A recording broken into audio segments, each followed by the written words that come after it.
তৈরি করি এই পাউডারটা।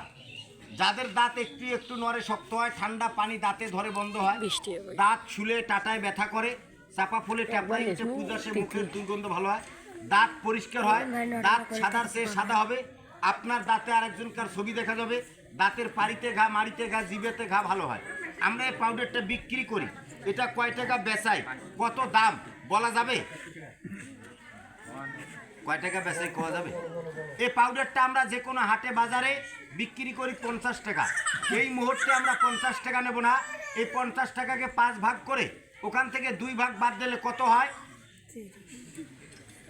30 টাকা। বাদ দেন 30 টাকা। একজন ব্যক্তি আমাদেরকে যদি পেটে খাওয়ার জন্য 20টা টাকা দেন, আমরা তাকে একটা পাউডার দেব। আসেন কেউ নেওয়ার মতো? একজন ব্যক্তি আমাকে 20টা টাকা দেবেন, আমি তাকে একটা পাউডার দেব। যাদের দাঁত একটু একটু নড়ে, শক্ত হবে, ঠান্ডা পানি দাঁত ধরে বন্ধ হবে, শুলে টাটায় ব্যথা করে, চাপা ফুলে ট্যাপড়াই ওঠে পুজ আসে, মুখের দুর্গন্ধ ভালো হবে, আপনাদের দাঁত ভালো থাকবে। দাম মাত্র 20 টাকা। কেউ নেবেন?